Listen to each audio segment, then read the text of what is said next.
Employ, जो नया batch का एम्प्लॉय, अगर 2023 बैच का, यहाँ मुझे नहीं पता उससे कहा गया कि नहीं कहा गया, दूसरी जगह पर जो मेरे पास मैसेजेस आए वो ये कहे गए, उनसे ये बताया गया कि आप यूनियन ज्वाइन नहीं करेंगे, अभी आप प्रोबेशन पीरियड में हैं। उनमें से 2-4 जब यूनियन रूम में आए ज्वाइन करने वाले,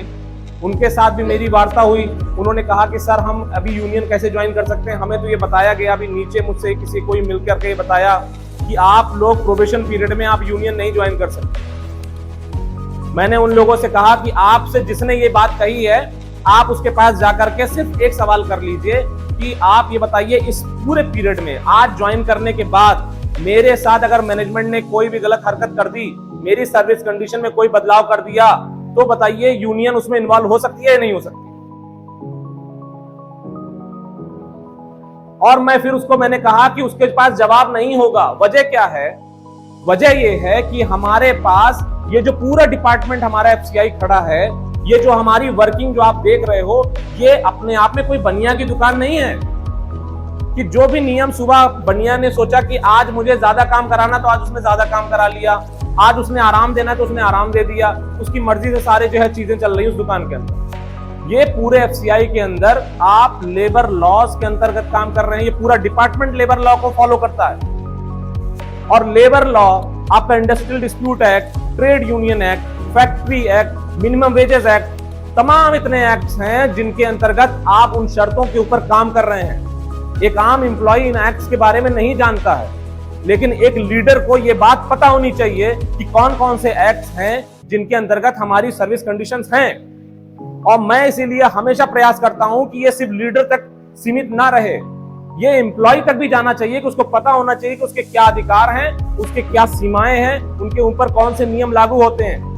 और इसीलिए मैं बार बार कोशिश करता हूं कि नियमों को पढ़ने के लिए मैं अपने मैसेज में बोल सकूं कि आप लोग जब भी खाली वक्त मिले,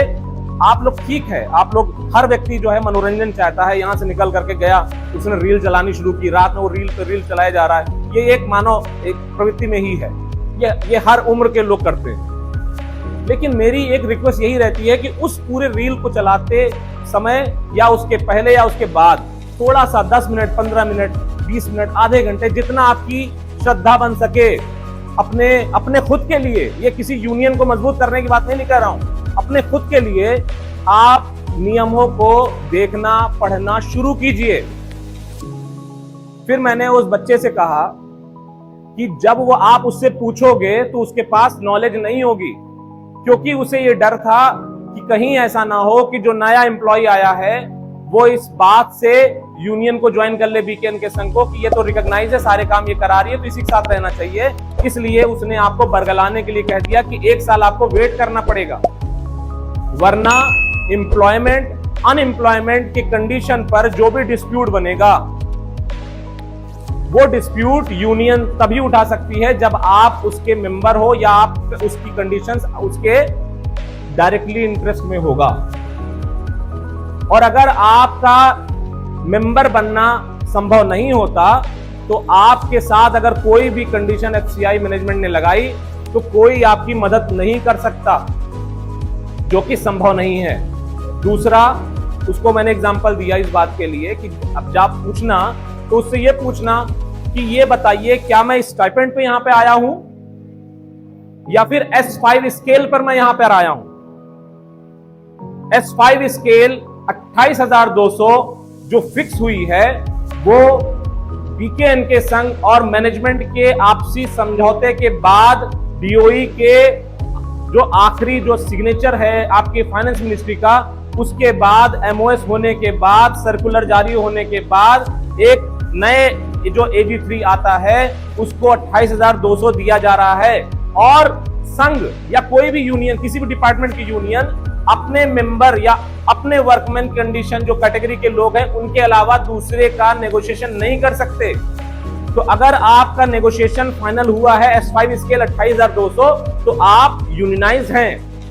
क्योंकि आप शुरू देखेंगे ये यूनियनाइज वर्कमैन के लिए ये पूरा समझौता हुआ है। और यूनियनाइज वर्कमैन की कंडीशन से कोई अगर लीडर आपको बाहर करने के लिए बात कह रहा है तो इसका मतलब वो लीडर नहीं है, वो कोई एजेंडा चला रहा है। तीसरा मैंने उसके सामने रखा कि आप उससे पूछना, उस जो नीचे आपको जिसने भी बताया है कि अगर कल इलेक्शन डिक्लेयर हो जाए और आप प्रोविजन पीरियड में हैं, तो वोटर लिस्ट में आपका नाम होगा या नहीं होगा, तो उसको यह भी नहीं मालूम होगा। उसके लिए आप IRS सेक्शन में जाइए, वहां जो भी AGM बैठा है या मैनेजर बैठा है उससे आप पूछिए। ऑन रोल हर एम्प्लॉय जो वर्कमैन कैटेगरी में है, ऑन रोल, चाहे वो प्रोबेशन में हो, चाहे उसका प्रोबेशन कंप्लीट हो गया हो, वो सारे एम्प्लॉय वोटर की लिस्ट में उनका नाम होगा। तो अगर आप वोटर लिस्ट में हैं और आप प्रोबेशन पीरियड में हैं, तो फिर आप कैसे वोट करेंगे? क्योंकि आप तो यूनियन ही ज्वाइन नहीं कर सकते मैनेजमेंट के हिसाब से। जब मैंने उसको तीनों चीजें बताई तो उसका एक जो है उसकी तरफ से क्लैरिटी उसको हुई, तो उसने इस बात को फिर माना